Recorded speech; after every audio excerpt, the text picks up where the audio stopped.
Hey y'all, it's your girl Lena, and I'm going to show you guys how I created this really cute pink and gold glitter set. Today I did have to use my silicone hand because my husband didn't want to be a hand model, and that's all good. He don't have to be no model today. So the silicone hand was purchased from Amazon, as well as all of the other products that I'm using today in my video. What you did see me go ahead and do in the first step was use my MelodySusie e-file with a medium sanding brand, and I just scratched up the surface of all of the nails. Then I dusted off all of the debris with a nail dust brush. And here I am using my PANA brush in a size 14 and laying down my clear acrylic base on each fingernail. You do want to go ahead and make sure that you do apply a really thin base of acrylic to each nail before you start doing your designs. When you're working on a client or yourself and you're working on someone's natural nail bed, this ensures that the acrylic that you're going to apply afterward, whether it be like a color acrylic or something, really does stick and you have zero problems with lifting. So the acrylic monomer and the acrylic that I'm using in this step is from Mia Secret, and it's my OG. It's something that I've been using for about 12 years. After laying down the clear acrylic base, I went ahead and proceeded to my designs. For the pinky, I decided to go with just a full gold glitter nail, and then for a couple of the fingers, I did go ahead and do a marble nail, and then an ombre nail, and then kind of like a cut design for the thumb. It's like mostly pink glitter and then a cute little like gold glitter towards the sides.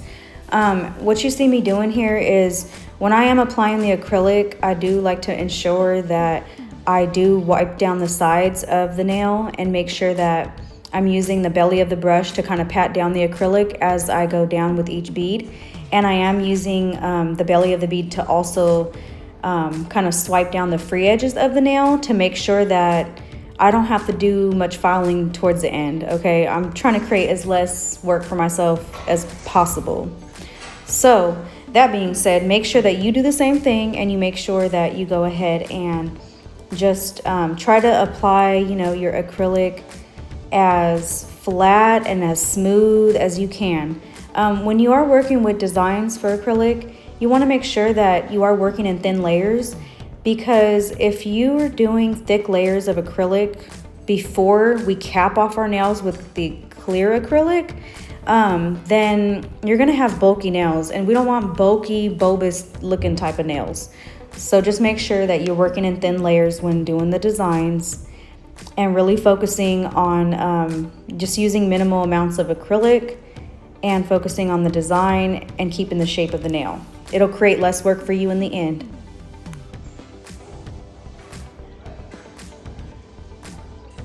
Alright, so the products that I did use for the acrylic, I forgot to mention to this y'all earlier. The gold glitter was just a dip powder from the brand Gelish. And the color is called All That Glitters Is Gold. The pink chunky glitter is from Glam and Glits, and it's part of the Fantasy Acrylic collection.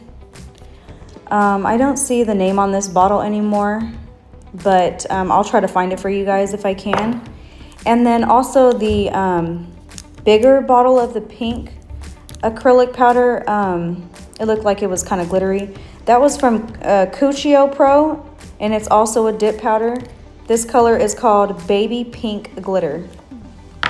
So just thought I'd mention that to y'all in case y'all did want to go ahead and purchase those products. All three products I did purchase from Amazon. They were like $14.99 each. And I've had them for a while, actually. I think I purchased them back in like 2020 or something. So here I am doing that ombre nail. I didn't really like how the chunky glitter was coming out on this nail for some reason.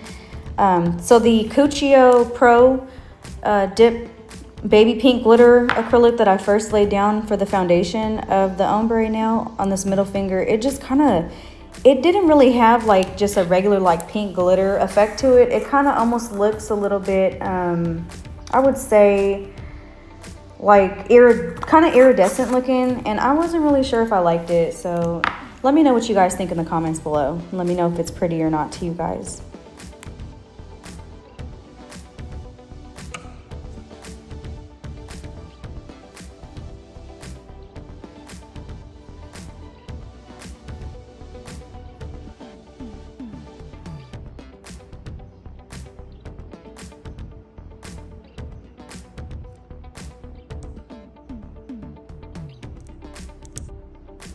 All right, so for the thumb, I did go ahead and just decide to lay down the pink chunky glitter down the whole body of the nail. And then I did create like a slanted line where I cut part of the pink acrylic off and just applied that really pretty gold glitter. So you'll see me do that here in a few seconds.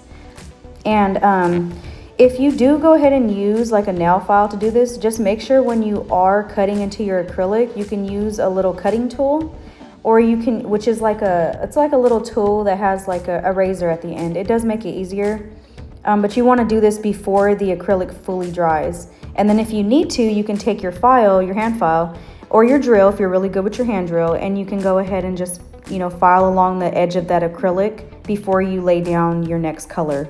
That way you create a really crisp edge.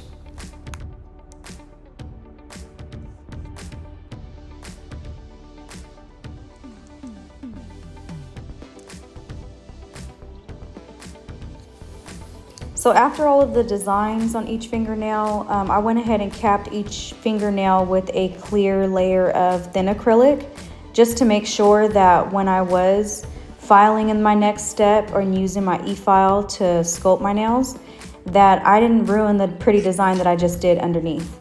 So this just ensures that, you know, you're getting a good apex and that you're protecting the design that you just worked so hard on, because ain't nobody got time to be sitting there doing more designs all day and, you know, fixing what you just messed up with your drill.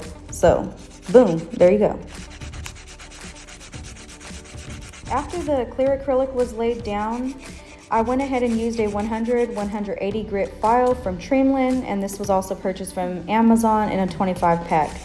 So I make sure that if I'm working on myself or a client, that I'm using, you know, my fingers to kind of hold down the nail bed, and make sure that there's no uncomfortability for, you know, your client or yourself when you're filing. You want to make sure also that you're filing underneath your free edge of your nails to make sure that those edges are crisp as well, and that you're keeping the shape of your fingernails. So you also want to make sure that you are pinching the sides of the skin of each nail. That way you're not filing off people's cuticles. Okay, I mean their skin around their nail. And if you find that your hand file is too sharp, you can scrape it against and kind of like prime it against another nail file to make sure that it's not too sharp before you use it on yourself or a client. I know for myself, sometimes I file so fast that, you know, I don't want to cut myself or cut somebody else. So priming that nail file before you start using it on somebody or yourself is a really key step.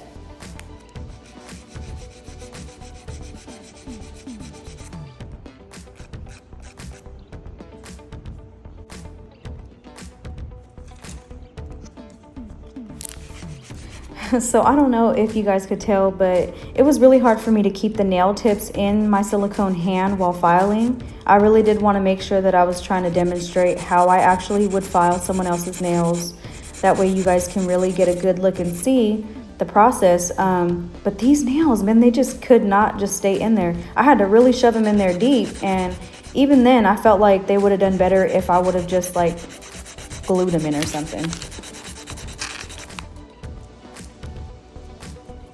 Also, please, you know, let me know if you guys want me to create more nail videos like this, or if you guys want them shorter. If you guys have ideas or requests as to what types of nail videos you guys would like me to create, you know, I'm very open to thoughts and opinions and requests. So just holla at your girl and let me know.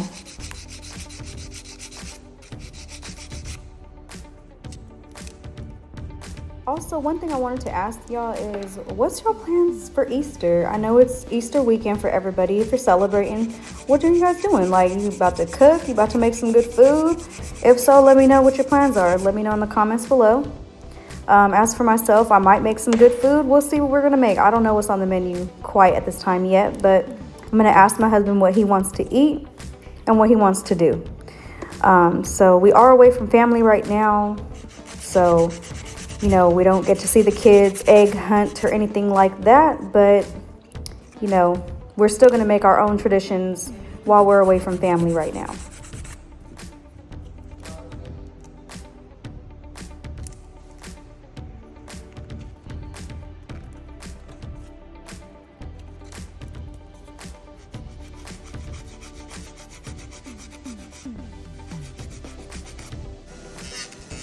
All right, after I went ahead and filed all my free edges with my hand file, I went in with my e-file, which is from MelodySusie. I used a fine sanding band to go ahead and seal my cuticles.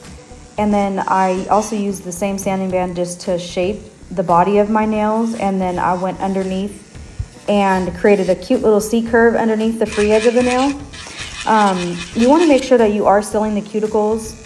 This will ensure that you don't have any lifting when the nails grow out and they're not getting snagged in your hair or clothes or anything like that when the nails do grow out as well. So make sure that you're going at an RPM of about, I would say like 4,000 RPMs on your drill, just because you really don't want to cut anybody's cuticles up. Like, I don't want to be cutting up my silicone hand. I don't want to be cutting up my hands. I don't want to be cutting up nobody else's. So I ain't trying to have no little, messed up cuticles. So just make sure you guys are really careful with your drill. Until you get comfortable, go on a slow speed. You can also, if you don't want to use a sanding band, you can go in with a carbide bit. Just make sure you use a safety bit. It's the one with a little curve towards the cuticle. So I went ahead and just finished filing the cuticles and sealing the cuticles and sculpting each nail. I'm only going to show you how I did, 2 nails. The rest of the nails I went ahead and I did off camera. All right, and so when you are using your e-file to go ahead and sculpt the nails, make sure that you do, use your finger and slide your finger across the body of the nail to make sure that it's smooth. If you feel some bumps, take that e-file at about a 10,000 to a 15,000, RPM level, and make sure that you're sculpting your nails just like you see me do here in the video. Take that e-file and go at an angle and drill down. You don't want to use this high RPM around the cuticles though, okay? Don't say that I sent you and I told you to do that around the cuticles, because I didn't.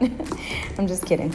But after you're done filing and sculpting all the nails, just go ahead and use a nail dust brush, get all the debris off the nails, and then a lint-free nail wipe and some alcohol, and also just clean the nails off before you apply your gel top coat. So this gel top coat that I'm using is from Model 1's. And I went ahead and applied it to each of the fingernails, starting at the cuticle area and gently stroking down to the edges. One thing I do want to mention to y'all about gel nail polish is that the beautiful thing about it is that it works for you. What I mean by that is that when you are applying the gel polish, it actually settles into place itself. So unlike regular nail polish, it doesn't create like streaky lines or anything like that, and it's not cured. And just ensure that you are using a thin layer of gel nail polish. When you're first starting off near the cuticle, you want to apply a really thin amount towards the cuticle area, but not reaching the skin. The gel nail polish will settle into your cuticle area, and then you can gently use your brush to work down the body of the nail towards the free edge. If you do happen to get some flooding around your cuticle or get some gel polish around your skin near the nail, then what you can do is you can get a cleanup brush or just use your fingernails and kind of get that excess gel polish off before you cure in your lamp.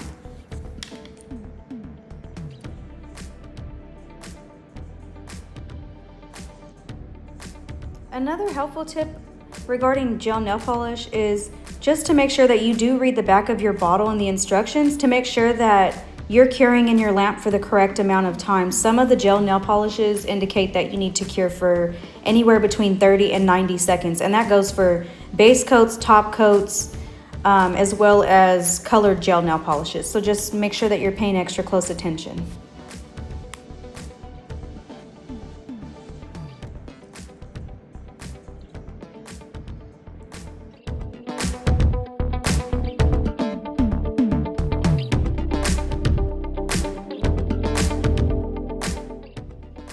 All right, and here's our finished product. Thank you so much for watching today. Go ahead and feel free to like, comment, and subscribe to my videos. I'll be uploading weekly for you guys. So until next time, take care.